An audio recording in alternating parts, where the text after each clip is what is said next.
स्वागत है आप सभी का। तो आज हम बात करेंगे व्हाट इज़ मॉडर्नाइजेशन थ्योरी। आप सभी को पता है कि हमारा जो समाज था वो पहले ट्रेडिशनल था, ट्रेडिशनल सोसाइटी हुआ करती थी। लेकिन जैसे ही स्टीम इंजन बना, इंडस्ट्रियल रेवोल्यूशन आया, तो हमारी जो सोसाइटी थी वो ट्रेडिशनल सोसाइटी से पूरी तरह से ट्रांसफॉर्म हो गई मॉडर्न सोसाइटी में या फिर इंडस्ट्रियल सोसाइटी में। तो बेसिकली उसी के बेस पे ये मॉडर्नाइजेशन थ्योरी निकली है, जिसकी शुरुआत 1950s में हुई थी। मॉडर्नाइजेशन थ्योरी में हम पर्टिकुलर फोकस रखेंगे नॉर्थ अमेरिका और वेस्टर्न यूरोप के ऊपर, क्योंकि वहीं पे इंडस्ट्रियल रेवोल्यूशन आया था और वहाँ की सोसाइटी काफ़ी हद तक चेंज हो गई थी, ट्रेडिशनल सोसाइटी से मॉडर्न सोसाइटी तक चली गई थी।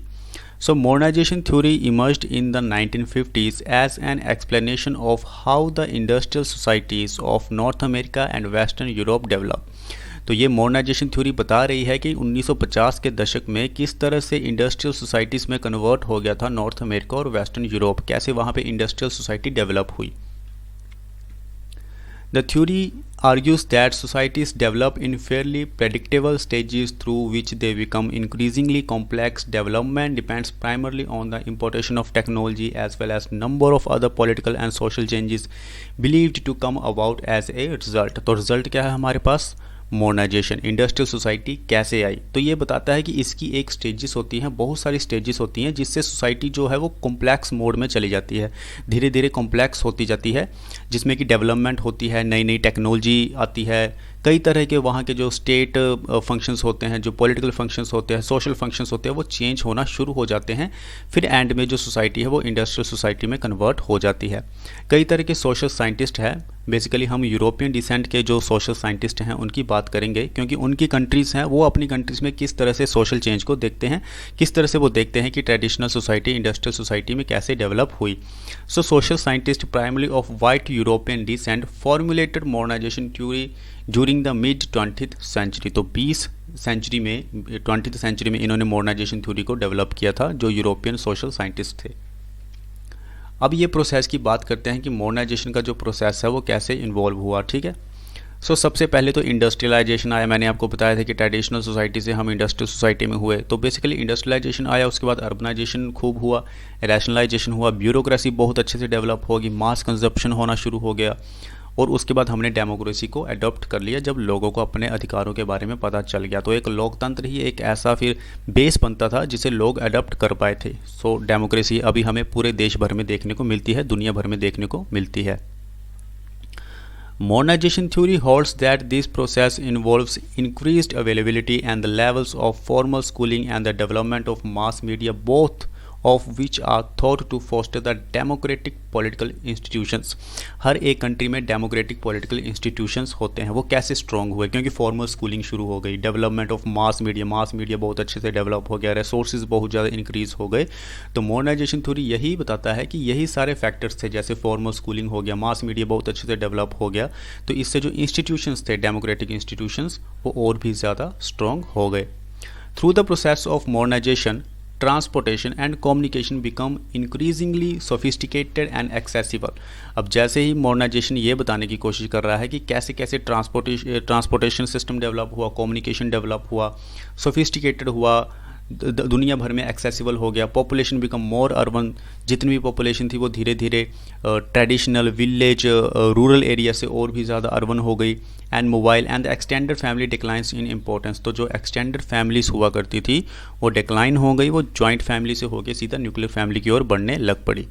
मॉडर्नाइजेशन में हम ये देख सकते हैं कि पहले जॉइंट सिस्टम बहुत होता था फैमिली में, लेकिन धीरे धीरे जैसे ही हम इंडस्ट्रियल सोसाइटी में पहुँचे, मॉडर्न सोसाइटी में पहुँचे, तो हम काफ़ी इंडिविजुअल हो गए। अब हर कोई इंडिविजुअल के बारे में सोचता है। फैमिली या जॉइंट फैमिली वाला जो कॉन्सेप्ट है वो काफ़ी हद तक डिक्लाइन हो गया है। Simultaneously the importance of the individual, अभी जो मैंने बात कही थी, the importance of the individual in economic and social life increases and intensifies. Organisations become bureaucratic as the division of labour within the society. देखिए, अब आपको अगर छोटा सा छोटा काम भी करना हो तो उसके लिए भी बड़ी बड़ी दुकानें खुली होती हैं। तो आप खुद ही देखिए कि जो ऑर्गेनाइजेशंस हैं, जो सिस्टम है, वो कितना कॉम्प्लेक्स हो चुका है और कितना ज़्यादा डेवलप हो चुका है। तो वही बात बता रहा है कि division of labour within society grows more complex and as it is a process rooted in scientific and technological rationality, religion declines in public life. अब जो धर्म आपको पता है ट्रेडिशनल सोसाइटी में उसको कितना माना जाता था, लेकिन आज के टाइम पे मॉडर्न सोसाइटी में धर्म जो है मजहब जो है वो काफ़ी हद तक डिक्लाइन हो गया है। Lastly, the cash-driven markets take over as the primary mechanism through which goods and services are exchanged। पहले बाटर सिस्टम हुआ करता था, एक चीज़ के बदले आपको दूसरी चीज़ मिलेगी, लेकिन अब क्या हो रहा है, हम करेंसी का इस्तेमाल कर रहे हैं, कैश का इस्तेमाल कर रहे हैं गुड्स एंड सर्विसेज के लिए। So as it is a theory conceptualised by the western social scientist, it is also one with a capitalist economy as its centre. तो ये जो थ्योरी थी मॉडर्नाइजेशन थ्योरी, बेसिकली इसको हमने वेस्टर्न लेंस से देखा। तो जो वेस्टर्न सोशल साइंटिस्ट थे उनके लेंस से हमने देखा है कि मॉडर्नाइजेशन थ्योरी क्या होती है। आगे हम इंडियन एंगल से भी देखेंगे, बहुत तरह के एंगल से देखेंगे, नॉन यूरोपियन एंगल से भी देखेंगे कि मॉडर्नाइजेशन थ्योरी कैसे डेवलप हुई है, क्योंकि मॉडर्नाइजेशन का कंसेप्ट तो हमारे भारत में पहले से ही था। हड़प्पन था, मोहनजोदड़ो, तो वो पहले से ही कितने ज़्यादा डेवलप थे। अब हम क्रिटिक्स की बात करते हैं, आलोचना की बात करते हैं मॉडर्नाइजेशन थ्योरी की। So many scholars often those from non western nation, जैसे इंडिया पाकिस्तान जैसी कंट्रीज हो गई, pointed out over the years that modernization theory fails to account for the way Western reliance on colonization, the stolen labor of enslaved people, and theft of land and resources provided the wealth and material resources necessary for the pace and scale of development in the West। तो जिस तरह से जो modernisation theory में western thinkers ये बताने की कोशिश करते हैं कि यूरोप में किस तरह से इंडस्ट्रियल रेवोल्यूशन आया था, किस तरह से वहाँ की सोसाइटी डेवलप हुई और किस तरह से वहाँ के लोग मॉडर्न हुए, लेकिन जो नॉन वेस्टर्न नेशंस के लोग हैं वो ये कहते हैं कि ये जितनी भी डेवलपमेंट हुई है इसके लिए रेस्पॉन्सिबल्स क्या चीज़ है, लैंड रेस्पॉन्सिबल, रिसोर्सेज रेस्पॉन्सिबल है। कई सारी जो वेस्टर्न नेशंस थे उन्होंने बहुत सारी नॉन जो वेस्टर्न कंट्रीज थी उनको कॉलोनाइज़ किया, उनको गुलाम बनाया, उनके रिसोर्सेज लिए, उनके रिसोर्सेज लेके अपने देश में ले गए, अपने देश को डेवलप कर दिया, उनको और भी ज़्यादा गरीब कर दिया। तो ये सारे फैक्टर्स भी रिस्पॉन्सिबल है डेवलपमेंट के लिए। तो इस चीज़ के लिए नॉन वेस्टर्न नेशंस क्रिटिसाइज़ करते हैं कि नहीं, डेवलपमेंट तो कहीं भी आ सकती थी, लेकिन आपने जो कॉलोनाइजेशन किया, जो आपने लूटा देशों को, उसकी वजह से आपके देश में डेवलपमेंट आई है। Some point out that elements and values of traditional life need not be completely erased in order to achieve a modern society, pointing to Japan as an example। देखिए, आपको पता है जापान जो है उसने अभी भी अपनी ट्रेडिशनल सोसाइटी को बचा के रखा है और उसके पास टेक्नोलॉजी भी बहुत है और वो मॉडर्न भी बहुत है। तो वेस्टर्न लेंस से हमने देखा तो वेस्टर्न्स ने ये कहा कि किस तरह से सोसाइटी चेंज हो गई है पूरी तरह से इंडस्ट्रियल सोसाइटी में, जबकि जो ट्रेडिशनल सोसाइटी है वो है नहीं, या पूरी तरह से इंडस्ट्रियल सोसाइटी हो चुकी है। लेकिन जापान हमारे पास एक बहुत अच्छा एग्जाम्पल है जिसने ट्रेडिशनल सोसाइटी को भी बचा के रखा है और मॉडर्न सोसाइटी को भी बचा के रखा है।